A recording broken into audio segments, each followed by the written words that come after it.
శ్రీమాత్రే నమ. జయ గురు దత్తాత్రేయ నమ.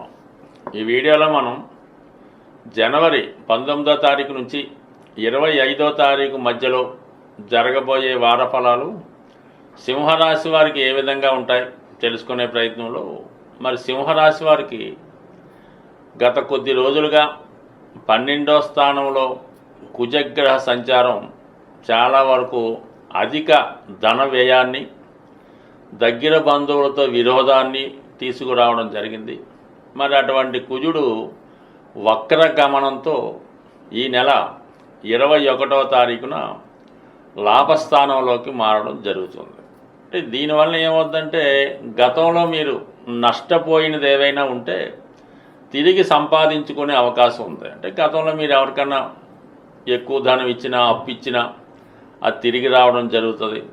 భూములు, స్థిరాస్తుల మీద ఏమైనా చికాకులు ఉన్నా, మీ యొక్క భూమి ఇతరుల ఆధీనంలో ఉన్నా, ఆ భూమి మీ గృహం అద్దెకు తీసుకున్నవాడు సరైనటువంటి రెంట్ చెల్లించకపోయినా, ఇవన్నీ కూడా మీకు భూముల మీద ఉన్నటువంటి లావాదేవీలు, స్థిరాస్తిపై ఉన్నటువంటి లావాదేవీలు, ఆర్థిక విషయాల్లో ఉన్న లావాదేవీలు, అలాగే అన్నదమ్ములతో, రక్త సంబంధికులతో ఉన్నటువంటి విభేదాలు చాలా వరకు పరిష్కారమై, గతంలో మీకు వ్యతిరేకంగా ఉన్నవారే ప్రతికూలంగా మారి మీకు ఆర్థిక పరంగా వారు సహకరిస్తారు.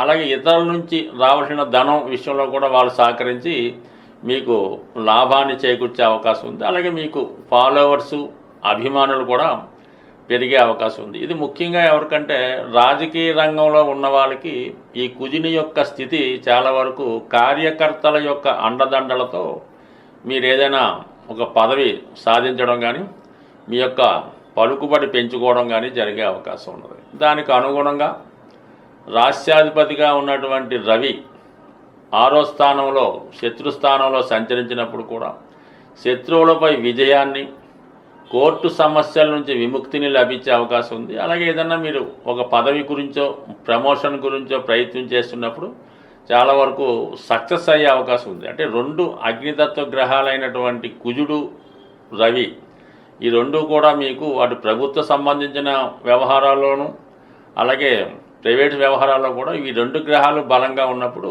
జాతకుడు ఆశించిన ఫలితాన్ని పొందడం జరుగుతూ ఉంటుంది. ముఖ్యంగా ప్రజా విజయం లభించే అవకాశం ఉన్నది. ఇక బుధుడు 5వ స్థాన సంచారం మీకు అంటే ధనాధిపతి పంచమ స్థితి, మీ యొక్క బుద్ధితో, తెలివితేటలతో, ఆలోచన విధానంతో మరి ధనాన్ని ఉత్పత్తి చేసే ప్రయత్నం చేస్తారు. అలాగే మీలో ఉన్నటువంటి తెలివితేటలకు తగిన గుర్తింపు రావడం జరుగుతూ ఉంటుంది. ఇది విద్యార్థులకి చాలా అనుకూలంగా ఉంటుంది. వాళ్ళు ప్రతిభకు తగిన గుర్తింపు రావడం, ఏదైనా ఇంటర్వ్యూలు, అలాగే కాంపిటేటివ్ ఎగ్జామ్స్లో విజయం సాధించినా కూడా ఈ గ్రహస్థితి అనుకూలంగా ఉన్నది. ఇక ముఖ్యంగా 7వ స్థానంలో శని, శుక్రుల స్థితి జాతకుడికి వివాహ విషయంలో చాలా కాలంగా వాయిదా పడుతున్నటువంటి వివాహ ప్రయత్నాలు ఈ వారంలో చాలా వరకు సక్సెస్ అయ్యే అవకాశం ఉంది. అలాగే ఈ రాశిలో ఉన్నటువంటి స్త్రీలు ఎవరైనా ఉంటే వాళ్ళకి అటు ఉద్యోగ ప్రయత్నాలు ఫలిస్తాయి. అలాగే దూరంగా ఉన్నటువంటి మీ భర్త గారిని కలుసుకునే ప్రయత్నం కూడా నెరవేరుతుంది. అపోహలు ఏమైనా ఉంటే భార్యాభర్తల మధ్య అవి చాలా వరకు పరిష్కారం అయ్యే అవకాశం ఉంది. ఇదే సమయంలో మీ యొక్క జీవిత భాగస్వామి యొక్క హోదా పెరిగి మంచి గుర్తింపు రావడం కూడా జరిగే అవకాశం ఉంది. వ్యక్తిగతంగా జాతకుడు కూడా వృత్తిరీత్యా అభివృద్ధికరంగా ఉంటుంది. ఎక్కువ ప్రయాణాలు చేయవలసి ఉంటుంది. తద్వారా ఎక్కువ ఆర్థిక సంపద కలిగే అవకాశం ఉన్నది. మొత్తం మీద చాలా గ్రహాలు జాతకుడికి అనుకూలంగా ఉండడం, ముఖ్యంగా 10వ స్థానంలో ఉన్నటువంటి ఈ గురుగ్రహ వక్రగమనం చాలా వరకు జాతకుడు నూతన ఉద్యోగ ప్రయత్నాలు ఫలించే విధంగా ఈ గ్రహస్థితి చెప్పడం జరుగుతుంది. అంటే గతంలో మీరు ఏదైనా ఉద్యోగ ప్రయత్నం చేసి, ఏదైనా పదవి కోసం ప్రయత్నం చేసి ఏదో కారణం వల్ల మధ్యలో ఆగిపోయి ఉంటే తిరిగి మళ్ళా మీ ప్రయత్నాలు ప్రారంభించడం వల్ల ఆగిపోయినటువంటి ఉద్యోగ ప్రయత్నాలు ఫలించే అవకాశం ఉంది.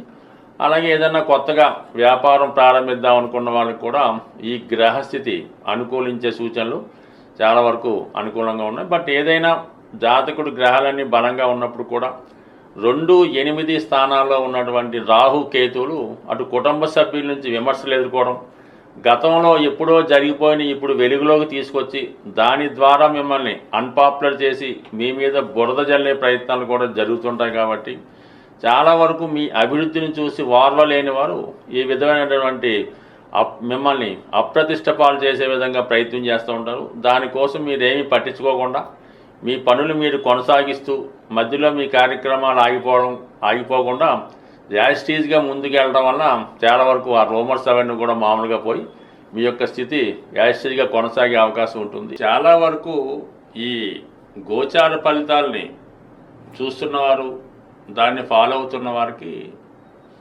మనం చెప్పినటువంటి విషయాలు చాలా వరకు జరగవచ్చు, జరగకపోవచ్చు. దానికి కేవలం మీ యొక్క గోచారమే కాకుండా మీ గృహంలో, అంటే మీరు నివసిస్తున్నటువంటి గృహంలో, అది అద్దిల్లైనా సొంతిల్లైనా కొన్ని వాస్తుపరమైనటువంటి ఇబ్బందుల వల్ల అయితే అవ్వచ్చు. అలాగే కొంతమందికి కొన్ని రాసుల వారికి, కొన్ని వర్గుల వారికి కొన్ని దిక్కులు ఇబ్బందికరంగాను అనుకూలంగా ఉండే అవకాశం ఉంటుంది. అంటే మనం అనుకూలమైనటువంటి ఫేసింగ్లో మెయిన్ గుమ్మం ఫలానా దిక్కులో ఉన్నప్పుడు కొంతమందికి అనుకూలించే అవకాశం ఉంది. సాధారణంగా మనం గృహంలో నివసిస్తున్నప్పుడు ఆర్థిక పరంగా చాలా ఇబ్బందులు పడుతున్నాం, అప్పులు ఎంత కష్టపడినా తీరడం లేదనుకున్నప్పుడు ఖచ్చితంగా గృహంలో వాయువ్య దోషం ఉండే అవకాశం ఉంటుంది. అలాగే ఉత్తర దిక్కు కూడా కొంతవరకు దోషం ఉండే అవకాశం ఉంటుంది. కాబట్టి దాన్ని సరిచేసుకోవడం వల్ల కొంతవరకు ఆ సమస్య నుంచి బయటపడవచ్చు. అలాగే గృహంలో తరచూ భార్యాభర్తల మధ్య గొడవలు జరుగుతున్నాయి. ముఖ్యంగా భర్త, ఆ ఇంటి యజమాని వ్యసనాల పాలై ఏదో ఒక బలహీనతకి తాగుడో వ్యభిచారం ఇంకోటో చేస్తూ భార్యని ఇబ్బంది పెట్టడం, అలాగే భార్య కూడా ఏదో ఒక అనారోగ్య సమస్య వల్ల వైవాహిక జీవితానికి, అంటే వారి యొక్క సంబంధానికి దూరంగా ఉండడం జరుగుతూ ఉంటుంది. అంటే ఆ గృహంలో ఖచ్చితంగా ఆగ్నేయపరమైనటువంటి దోషం ఉండే అవకాశం ఉంది.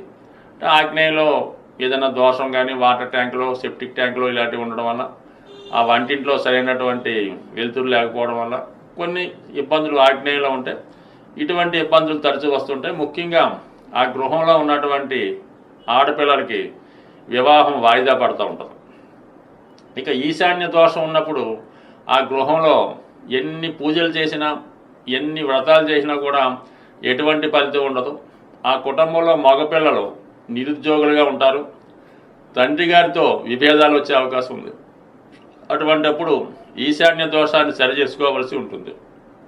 ఇక నైరుతి దోషం ఉన్నప్పుడు తరచూ కోర్టు కేసులు, ఇంట్లో ఏదో ఒక పిల్లలకి యాక్సిడెంట్ అవ్వడం, పెద్దవారికి యాక్సిడెంట్ అవ్వడం, ఏదో ఒక అనారోగ్యం రావడం, తరచూ హాస్పిటల్ చుట్టూ తిరగవలసి ఉంటుంది.